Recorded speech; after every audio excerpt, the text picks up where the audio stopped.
Hello मित्रांनो, पुन्हा एकदा स्वागत आहे माझ्या चॅनलवर। कालच्या लेक्चरमध्ये आपण पाहिलं बेसिक ऑफ लॉग। त्याच्यामध्ये आपण पाहिलं की लॉग कसा लिहावा किंवा वाचावा। नंतर आपण exponential form to logarithmic form केलं आणि त्याचप्रमाणे logarithmic form to the exponential form केलं। परत आपण दोन महत्त्वाचे प्रिन्सिपल बघितले की log A to the base A म्हणजे सेम अंक आणि बेसला पण सेम अंक असेल तर त्याचा आन्सर असते 1 आणि लॉग 1 इज ऑलवेज 0। हे तुम्हाला लक्षात ठेवायचं आहे। हे दोन प्रिन्सिपल आहेत ते खूप कामाला येणार आहेत। त्याचप्रमाणे एक्सपोनेन्शियल फॉर्म मध्ये आपण खूप सारी गणितं सॉल्व्ह केली। जसं एक्सपोनेन्शियल फॉर्म असतो a raised to x equal to y आणि त्याला कन्वर्ट केल्यावर लॉगॅरिथमिक फॉर्म मध्ये काय होतो log y to the base a equal to x असे पण उदाहरणं सॉल्व्ह केली। तर आज आपण त्याच्या पुढे बघणार आहोत। आजच्या दुसऱ्या लेक्चर मध्ये आपण पाहणार आहोत की प्रोडक्ट ऑफ लॉग म्हणजे लॉग m into n काय असणार किंवा log of quotient log m upon n म्हणजे इकडे आपण प्रोडक्ट बघतोय तिकडे डिवाइड वाला बघतोय। नंतर लॉग ऑफ पॉवर, पॉवर म्हणजे काय एनिथिंग रेस टू म्हणजे इकडे आहे log m raise to n। आता त्याचा आन्सर कसं लिहायचं किंवा त्याचे प्रिन्सिपल कसे यूज करायचे ते आपण बघणार आहोत। नंतर आपण बघणार चेंज ऑफ बेस आणि त्यानंतर आपण बरेचसे उदाहरणं सॉल्व्ह करणार आहोत। तर आपण आता स्टार्ट करूया। आपण पाहूया log of product log m into n to the base a equal to log m up to the base a plus log n to the base a म्हणजे काय जे कोणते दोन डिजिट असतील इकडे त्यांची आपल्याला बेरीज करायची आहे। फक्त लॉग सेपरेट द्यायचं दोघांना।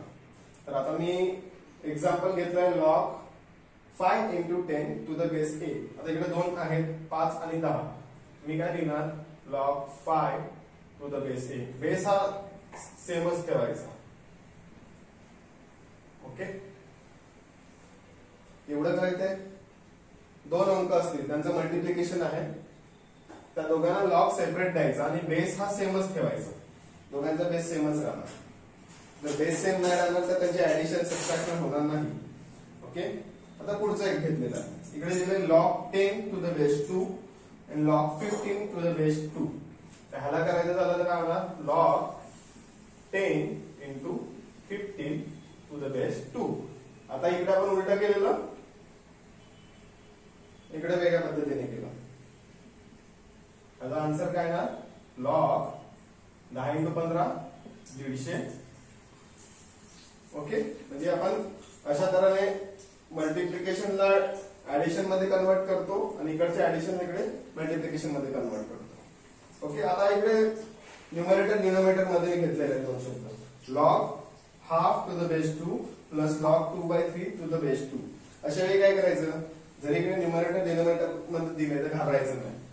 डायरेक्ट आपला रूल काय सांगतोय लॉग बेस सपोज 2 आहे, मध्ये काय आहे 1/2 into 2/3।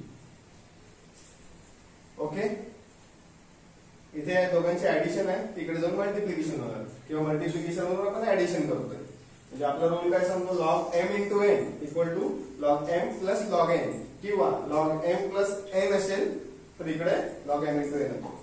हे लक्षात घ्यायचं। दोन्ही बाजूने तुम्ही प्रिन्सिपल वापरू शकता। मग ह्याच्यात दोन दोन कट झाले, तुमचा आन्सर येणार log 1/3 to the base 2। Okay, एवढं समजलंय। मग आपण पुढे क्वेश्चन साठी जाऊया। तर पुढे आता आपण पाहणार आहोत लॉग ऑफ कोशिएंट। कोशिएंट म्हणजे काय डिवाइड करायचं आहे आपल्याला। मग इथे स्टँडर्ड फॉर्म्युला दिलेला आहे की log of m by n to the base a equal to log m minus log n। दोघांचा बेस कॉमन। जसं आता मागे आपण बघितलं प्रोडक्ट मध्ये काय केलं आपण m into n केलं आणि त्याला लिहिलं m plus n लॉग मध्ये। तर इथे काय करायचंय आपल्याला डिवाइड करायचंय। डिवाइड करताना मायनस करायचं, प्रोडक्ट करताना प्लस करायचं, हे लक्षात ठेवा। तर आता एक एक्झाम्पल घेतलेलं आहे log 5/8 to the base 2। त्याला कसं लिहायचं, आता कसं लिहिणार तुम्ही पण सांगा मला। इकडे m किती आहे 5 आहे आणि n आहे 8, बेस 2च आहे। मग लिहिणार log 5 to the base 2 minus log 8 to the base 2। Easy आहे. गेलं आपण प्लस केलं, इकडे फक्त मायनस करायचंय. दोघांना लॉग हा डिवाइड करून टाकायचा. आता इथे बघा, इथे आता थोडासा वेगळं आहे. Log 1/n to the base a. तर अशा वेळी काय करणार, आता हे दोन लिहिले समज, हा वरचा m आणि खालचा nच आहे. त्याला आपण लिहिणार कसं, log 1 to the base a minus log n to the base a. हे लिहिलं, पण आपल्याला माहिती आहे की log 1 हा दरवेळी 0 असतो, इक्वल टू 0. मग आपण काय करणार, 0 minus log n to the base a, म्हणजे फायनल आन्सर काय येणार, minus log n to the base a. म्हणजे ह्याचा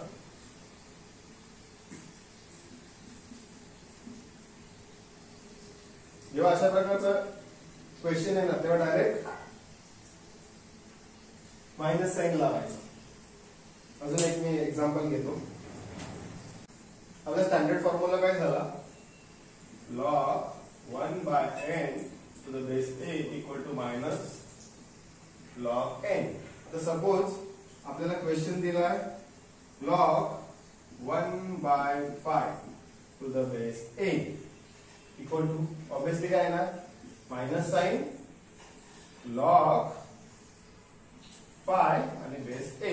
ओके, आता इकडे बेस a लिहायचा राहिला होता. एवढं समजलं. म्हणजे आता आपण काय पाहिलं, प्रोडक्ट पाहिला, कोशियंट पाहिला, त्याच्यानंतर आहे आपल्याकडे पॉवर आहे, चेंज ऑफ बेस आहे. ओके, त्याच्या आधी आपण 2-3 सम सॉल्व्ह करूया प्रोडक्ट आणि कोशियंटवर. आपण आता 2-3 उदाहरणं पाहूयात, लॉग ऑफ प्रोडक्ट आणि लॉग ऑफ कोशियंट. तर इथे पहा आपण आहे की log 5 plus log 3 minus log 2. म्हणजे इकडे ऍडिशन पण आहे आणि सबट्रॅक्शन पण आहे. म्हणजे इकडे दोन्ही येणार आहे, मल्टिप्लिकेशन पण आहे आणि डिव्हिजन पण येणार आहे. तर कसं काय येणार, जे प्लस आहे त्याला काय येणार, आधी आपण लॉग लिहून घ्यायचं. 5 into 3, जे प्लस आहे त्याला 5 मल्टिप्लिकेशन केलं, जे मायनस आहे सबट्रॅक्ट आहे त्याला डिवाइड करायचं. ओके, आन्सर काय येणार, log 15 डिवाइड बाय 2. ओके, हे आता आपला आहे आन्सर. सिमिलरली इकडे पहा, log 9 प्लस log 3, इथे प्लस आहे म्हणजे प्लस इक्वल टू मल्टिप्लिकेशन. म्हणजे आन्सर काय येणार, log 9 into 3. म्हणजे एक लक्षात ठेवा, जेव्हा प्लस असेल त्या मल्टिप्लिकेशन करा, मायनस असेल तेव्हा डिवाइड करा, आणि वाईस वर्सा. म्हणजे जेव्हा मल्टिप्लिकेशन असेल त्याला तेव्हा आपल्याला प्लस मध्ये कन्वर्ट करायचं बघा. तर आता इथे बघा, log 9 मायनस log 3. ओके, इकडचं आपलं राहिलं होतं log 27 आन्सर आहे. ओके, पूर्ण केला होता, सॉरी. आता इकडे जाऊया, log 9 मायनस log 3. याच्यामध्ये कसं येणार, मायनस आहे म्हणजे डिवाइड होणार, log 9 डिवाइड बाय 3. 9/3 किती, 3. तुमचा आन्सर आहे ना log 3. इझी आहे. आता इकडे तुम्ही बघितलं असेल, लॉग मध्ये कुठेच बेस नाही आहेत. लॉग मध्ये कॉमन बेस असतो 10. जर बेस नसेल दिला तसंच लिहा, जर बेस दिला असेल तर तो बेस तिकडे मेन्शन करायचा. म्हणजे सपोज इकडे आता मी log 2 लिहिलेला आहे, इकडे बेस नाही आणि इकडे बेस सपोज 2 दिला, तर तुम्हाला हा 2 बेस हा दरवेळी मेन्शन करायचा आहे. जर दिला नाही तर मेन्शन करू नका. ओके, कारण की डिफॉल्ट बेस 10 असतो. ओके, हे आता आपण तर पाहिलं की प्रोडक्ट पाहिलं, कोशियंट पाहिलं. आपण पुढे पॉवर वगैरे पाहूया आता. तर आता आपण पाहणार आहोत लॉगॅरिथम ऑफ पॉवर. पॉवर म्हणजे काय, की जी वरची असते m⁻n a⁻b, त्याला आपण पॉवर म्हणतो. जसे इकडे बेस आहे ज्याला आपण सुपरस्क्रिप्ट म्हणतो. हा, तर आता इकडे बघा फॉर्म आहे की log m⁻n. त्याला कसं लिहिलं जातं, n log n. म्हणजे हा n आहे ना, तो लॉगच्या समोर आणायचा. ओके, एकदम इझी आहे. परत बघा, आपण एक एक्झाम्पल मध्ये बघा, log 4 square two the base 2. बेसला जाऊ दे आता. हा 2 कुठे आणायचा आपल्याला, लॉगच्या आधी. म्हणजे काय, 2 log 4 आणि बेस आहे तसा लिहायचा. मग पॉवर किती पण असतो. आता दुसऱ्या उदाहरणात बघा की लिहिलंय log 3⁻1/3 आणि बेस आहे 2. तर काय लिहिणार, 1/3 log 3 टू द बेस 2. एकदम इझी आहे. आता आपण पहिलं प्रोडक्ट पाहिलं, कोशंट पाहिलं, पॉवर आहे. नंतर आपण बघूया चेंज ऑफ बेस आणि चौघांच्या मिळून आपण मग सम सॉल्व्ह करूया. पुढे आपण बघणार आहोत rule of change of base म्हणजे काय. आता आपला लॉग काय, log A to the base B आहे. आता आपल्याला बेसला ए आणायचं आहे आणि वरती बी न्यायचं आहे. तर काय करावं लागेल, काय करायचं, 1 upon log B to the base ए.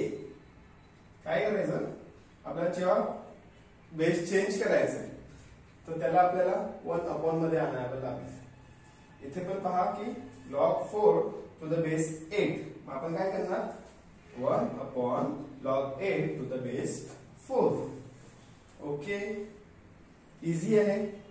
आता तुम्ही बघा, हाच मी या बाजूला नेला तर काय जनरेट होतोय, log A to the B into log B to the A that is equal to 1.